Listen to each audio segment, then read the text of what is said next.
DM साहिबा का काफिला जैसे एक चौराहे से निकल रहा था, तभी अचानक से डीएम साहिबा की नज़र एक वहां पर खड़े हुए ट्रैफिक दरोगा पर पड़ती है। उसके बाद डीएम साहिबा अपनी गाड़ी को रुकवाती हैं और अपने गार्ड को भेजकर उस दरोगा को अपने पास बुलाती हैं। अब दरोगा जैसे ये सुनता है कि डीएम साहिबा उसे बुला रही है तो थोड़ा सा घबरा जाता है और सोचने लगता है कि मुझसे ऐसी क्या गलती हो गई जो डीएम साहिबा मुझे बुला रही है। इसके बाद वह डरते हुए डीएम साहिबा की गाड़ी के पास पहुंचता है और जैसे ही गाड़ी में बैठी हुई डीएम साहिबा को देखता है तो एकदम से हैरान और भौचक्का सा रह जाता है। कौन थी वह डीएम साहिबा और किस वजह से डीएम साहिबा ने उस ट्रैफिक दरोगा को अपने पास बुलाया था?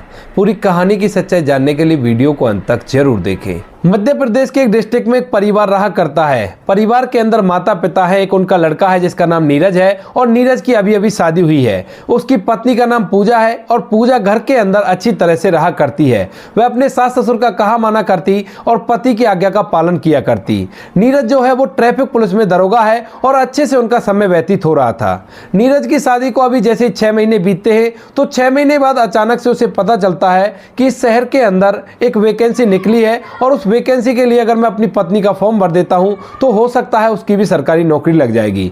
तो इसके बाद वह अपनी पत्नी के पास आता है और अपनी पत्नी से कहने लगता है कि अपने डॉक्यूमेंट दो और मैं तुम्हारा फॉर्म भर दूंगा, फिर तुम्हारी भी सरकारी नौकरी लग जाएगी और हम दोनों का समय अच्छी तरह से व्यतीत हो जाएगा। अब इस बात को सुनकर जो उसकी पत्नी पूजा होती है वो वहीं पर चुपचाप सी खड़ी रह जाती है। इसके बाद नीरज दोबारा से अपनी पत्नी से कहता है कि तुम्हें सुनाई नहीं दिया, मैंने तुमसे क्या कहा है, तुम अपने डॉक्यूमेंट दो और मैं तुम्हारा एक फॉर्म अप्लाई कर दूंगा और उसके बाद मेरे ख्याल से तुम्हारी भी सरकारी नौकरी लग जाएगी।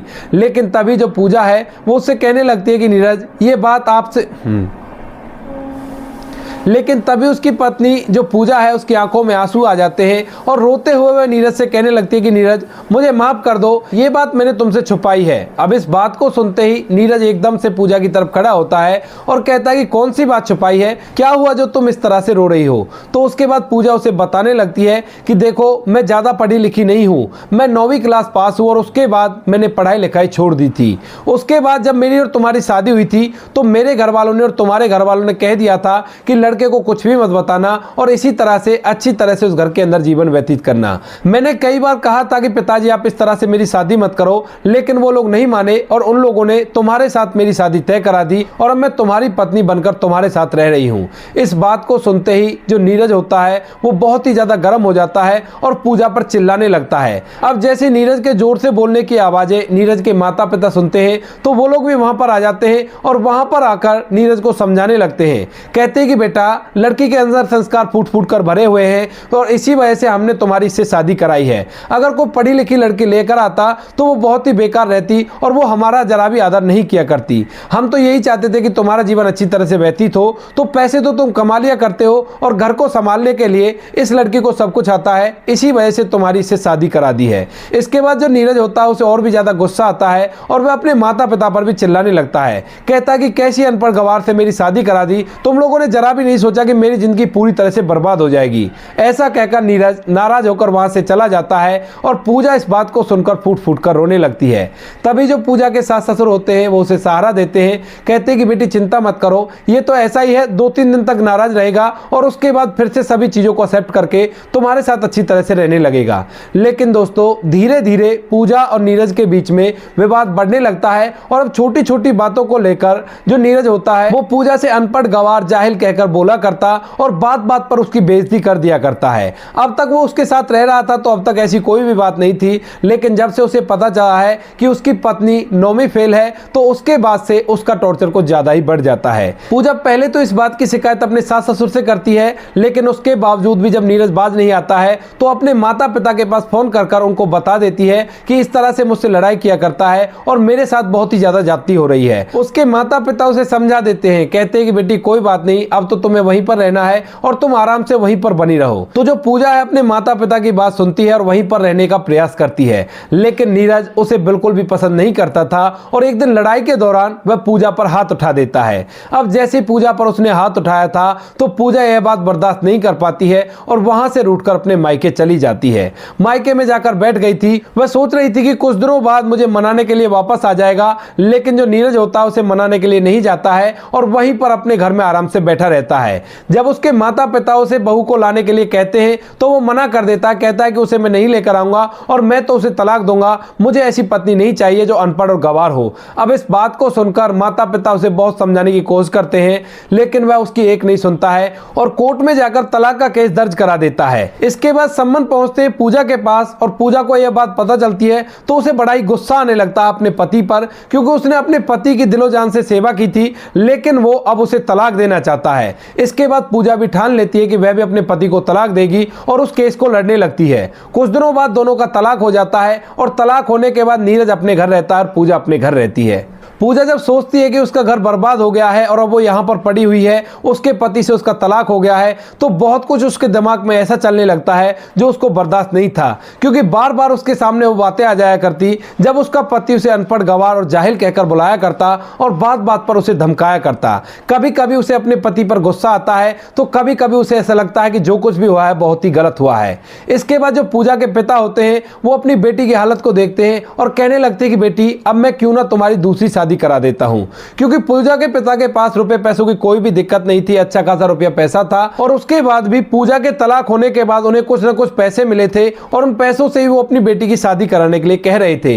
लेकिन पूजा अपने पिता से मना कर देती है और कहती है कि पिताजी अगर आप मेरी फिर से शादी करा दोगे तो आगे फिर से कोई ऐसा व्यक्ति मिलेगा जो मुझे अनपढ़ गंवार कहकर पुकारेगा, तो मैं शादी बिल्कुल भी नहीं करूंगी और पहले अपने ऊपर लगे इस दाग को मिटाऊंगी और उसके बाद ही शादी करूंगी। तो उसका पिता उससे पूछने लगता है कि बेटी इस दाग को कैसे मिटाओगी? तो वो कहती है कि अब मैं पढ़ाई लिखाई करूंगी और पढ़ाई लिखाई करने के बाद पढ़ी लिखी महिला बनूंगी, उसके बाद देखती हूँ कि कौन मुझे अनपढ़ गंवार कहकर पुकारता है। अब इस बात को सुनने के बाद जो पिता होते हैं वो थोड़े से हैरान हो जाते हैं और कहने लगते हैं कि बेटी ये सब कैसे होगा, तूने काफी दिनों पहले पढ़ाई छोड़ दी है और दोबारा से तू उस पढ़ाई को कैसे चालू कर सकती है? तो वो कहती है कि पिताजी चाहे जो भी हो जाए मुझे पढ़ना लिखना है और पढ़ लिख कर अपना नाम रोशन करना है और अपने पति को दिखाना है कि मैं किसी से कम नहीं हूं। ऐसा कहकर पूजा ने अपने आप से वादा किया था कि जब तक उसकी सरकारी नौकरी नहीं लगेगी तब तक वह पढ़ाई लिखाई को बंद नहीं करेगी। उसका पिता जब अपनी बेटी को देखता है कि वो पढ़ने लिखने के लिए इतनी बेकरार है तो वो कह देता है कि ठीक है बेटी, अगर तुम पढ़ना चाहती हो तो तुम जी खोल कर पढ़ सकती हो और मैं तुम्हारी पढ़ाई में पैसा लगाऊंगा, तुम कैसी भी चिंता मत करो, अपनी पढ़ाई लिखाई को आगे बढ़ाओ। इसके बाद पूजा दोबारा से स्कूल एजुकेशन को कंप्लीट करती है और उसके बाद ग्रेजुएशन और ग्रेजुएशन के बाद आगे सरकारी नौकरी की तैयारी करने लगती है। ग्रेजुएशन के दौरान उसे कलेक्टर की पोस्ट के बारे में पता चल गया था। उसे पता था कि कलेक्टर बनने के बाद सभी सरकारी अधिकारी उसके नीचे काम किया करते हैं और ये एक बहुत बड़ी पोस्ट होती है। तो इसके बाद पूजा भी कलेक्टर बनने के सपने देखने लगती है और उसी के लिए मेहनत करने लगती है। धीरे धीरे पूजा मेहनत करती है और मेहनत करते हुए उसे 2 साल बीत जाते हैं। 2 साल बाद अचानक से पूजा की मेहनत रंग लाती है और वह एक कलेक्टर बन जाती है। जैसे ही पूजा कलेक्टर बनती है तो उसका पिता इस बात से बड़ा ही खुश होता है, क्योंकि अब तक पूजा के पिता को बहुत सारे ताने सुनने को मिल रहे थे। जब अपनी बेटी को दोबारा से पढ़ा लिखा रहा था तो समाज वाले उससे तरह तरह की बातें किया करते थे, लेकिन आज जब उसकी बेटी कामयाब हो गई है तो सभी लोगों में वो मिठाइयां बांटता है और सभी को बताता है कि मेरी बेटी आज कलेक्टर बन चुकी है और उसने मेरा सीना फक्र से चौड़ा कर दिया है। इसके बाद पूजा अपनी ट्रेनिंग करती है और ट्रेनिंग करने के बाद एक डिस्ट्रिक्ट में उसकी पोस्टिंग हो जाती है। जिस डिस्ट्रिक्ट के अंदर उसकी पोस्टिंग हुई थी वहां पर रहकर वह अच्छी तरह से अपने कार्यभार को संभालती है और मेहनत और ईमानदारी से काम करती रहती है। तभी एक दिन अचानक से कलेक्टर साहिबा को कहीं जाना था तो वह अपनी गाड़ी में बैठती है और बैठने के बाद उस जगह जाने के लिए निकल जाती हैं। रास्ते में एक चौराहा पड़ता है और उस चौराहे पर ट्रैफिक पुलिस भी खड़ी हुई थी। जैसे ही कलेक्टर साहब का काफिला आते हुए वो लोग देखते हैं तो एकदम से ट्रैफिक को साइड करने लगते हैं और कलेक्टर साहब की गाड़ी को निकालने का प्रयास करते हैं। वहीं पर जब कलेक्टर साहिबा उस चौराहे को क्रॉस करती है तो उसी चौराहे पर एक पुलिस वाला उसे दिखाई देता है। जो पुलिस वाला उसे दिखाई दिया था वह और कोई नहीं, वही नीरज था जिसने पूजा को आग दे दिया था और तलाक के बाद पूजा ने दोबारा से अपनी पढ़ाई लिखाई स्टार्ट कर दी थी। तो पूजा जैसे ही नीरज को देखती है तो एकदम से ड्राइवर को गाड़ी रोकने के लिए कहती है। गाड़ी रोकने के बाद पूजा पहले तो मिरर से देखकर ये कंफर्म करती है कि ये सच में ही नीरज है या मुझे वैसे ही वहम हुआ है। अब गौर से देखने के बाद वह पहचान जाती है कि ये वही नीरज है। तो फिर जो कलेक्टर साहिबा के साथ गनर होता है वह उसे गाड़ी से उतारती है और कहती है कि उस दरोगा को बुलाकर लाओ जो वहां पर खड़ा हुआ है। तो गनर वहां पर जाता है और नीरज से कहता है कि तुम्हें कलेक्टर साहिबा बुला रही है। इसके बाद जो नीरज होता है वो अपने दिमाग में बहुत कुछ सोचने लगता है। वो सोचता है कि कहीं मुझसे कोई गलती तो नहीं हो गई जो कलेक्टर साहिबा ने स्पेशल मुझे बुलाया है, आखिर क्या कारण होगा। और इसी तरह से डरते हुए वह कलेक्टर साहिबा की गाड़ी तक पहुंच जाता है। वहां पर जाने के बाद जैसे वो गाड़ी के अंदर देखता है तो सामने बैठी हुई कलेक्टर साहिबा को देखकर एकदम से हैरान हो जाता है। इधर जो कलेक्टर साहिबा गाड़ी में बैठी हुई थी, जैसे वो उसकी तरफ देखती है तो नीरज एकदम से उनको सैल्यूट मारता है और कहता है कि हाँ मैडम बताइए क्या काम है। तो उसके बाद जो पूजा होती है वो कहती है कि आपको कल आकर मेरे ऑफिस पर मिलना है और वहीं पर मुझे तुमसे कुछ बात करनी है। ऐसा कहकर पूजा वहां से चली जाती है और नीरज इस बात को सोच सोचकर हैरान है कि पूजा इतनी बड़ी कलेक्टर कैसे बन गई, आखिर क्या हुआ था। उसके बाद जो नीरज होता है वहीं से उस गांव के अंदर जहां पर पूजा पहले रहा करती थी वहां पर पता कराता है और पता करने के बाद पूजा की पूरी कहानी उसकी आंखों के सामने आ जाती है। उसे पता चलता है कि जब उसका तलाक हो गया था तो उसके बाद उसने दूसरी शादी नहीं की है और उसके बाद उसने पढ़ाई लिखाई को चालू किया और पढ़ लिख कर एक कलेक्टर बनकर दिखाया है। गांव के अंदर सभी लोग उसकी कहानी को जाना पहचाना करते थे तो आसानी से नीरज को इन सभी के बारे में पता चल जाता है। इस सभी बातों को सोचकर नीरज काफी ज्यादा हैरान होता है और इसी हैरानी में दूसरे दिन कलेक्टर साहिबा से मिलने के लिए उनके ऑफिस पर चला जाता है। वहां जाने के बाद वह बाहर वेट करता है, तभी कलेक्टर साहिबा उसे अंदर की तरफ बुलाती है। नीरज जैसे कैबिन के अंदर जाता है तो उसके पास कोई शब्द नहीं होते जिन शब्दों से वो उससे माफी मांग सके या फिर यह कह सके कि मुझसे जो कुछ भी हुआ था वो बहुत बड़ी गलती थी। इसके बाद जो पूजा होती है उसकी हालत को देखकर समझ जाती है और उससे बैठने के लिए कह देती है। नीरज वहां पर जाकर सहमा सा बैठ जाता है और बैठने के बाद दोनों में बातें होने लगती है। बातों की शुरुआत कलेक्टर साहिबा करती हैं और सबसे पहले नीरज का धन्यवाद करती हैं। अब जैसे कलेक्टर साहिबा ने नीरज का धन्यवाद किया था तो वह एकदम से हैरान हो जाता है। वह सोचने लगता है कि मैंने तो इसको तलाक दे दिया था और इससे काफी बुरी भली बातें भी की थी और इस पर हाथ भी उठाया था, फिर ये मेरा धन्यवाद क्यों कर रही है। तो वह पूछने लगता है कि पूजा तुम मेरा धन्यवाद क्यों कर रही हो। तो पूजा कहती है कि देखो अगर तुम शायद उस टाइम पर मुझे परेशान नहीं करते और मुझे ये याद नहीं दिलाते कि मैं अनपढ़ गंवार हूं तो शायद आज मैं इस पोस्ट को हासिल नहीं कर पाती। अब यह बात सुनकर नीरज बड़ा ही हैरान होता है क्योंकि पूजा के साथ जिसने गलत किया था वह उसका भी धन्यवाद कर रही है और हर चीज को पॉजिटिव लेकर चल रही है। इसके बाद नीरज अपने आप को नहीं रोक पाता और वह एकदम से पूजा के सामने फूट फूट कर रोने लगता है। कहता है कि पूजा मुझे माफ कर दो, मुझसे बहुत बड़ी गलती हो गई जो मैंने तुम्हें तलाक दे दिया। अगर मैं तुम्हें तलाक नहीं देता तो मेरी जिंदगी और भी बेहतर हो सकती थी। इसके बाद पूजा पूछने लगती है कि वो कैसे। तो वो बताता है कि तुम्हें तलाक देने के बाद मैंने एक पढ़ी लिखी लड़की से शादी कर ली, लेकिन जैसा माता पिता ने कहा था वो उसी तरह की निकलती है। उसने मेरा जीना हराम कर रखा है और मैं उसे चाहकर भी तलाक नहीं दे सकता क्योंकि वो बार बार तरह तरह के केस मुझ पर करने की कोशिश करती है और मुझे धमकी दिया करती है और कहती है कि अगर तुमने इधर उधर थोड़ा भी किया तो फिर देख लेना तुम्हारी ना तो नौकरी बचेगी और ना ही तुम्हारे माता पिता भी घर के अंदर आराम से रह सकते हैं। ऐसा कहकर नीरज फिर से फूट फूट कर रोने लगता है। तभी जो पूजा होती है उसे फिर से चुप कराती है और कहती है कि कोई बात नहीं नीरज, जो कुछ होना होता है वो ऊपर वाला हमारे भाग्य में लिखता है और इसमें हमारे हाथ में कुछ नहीं होता है। शायद तुम्हारे भाग में वही महिला थी, इसी वजह से तुमने मुझे तलाक दिया और उससे शादी कर ली। इसके बाद नीरज अपने आंखों के आंसू को पहुंचता है और उससे हिचकते हुए पूछने लगता है कि पूजा तुमने शादी क्यों नहीं की अब तक।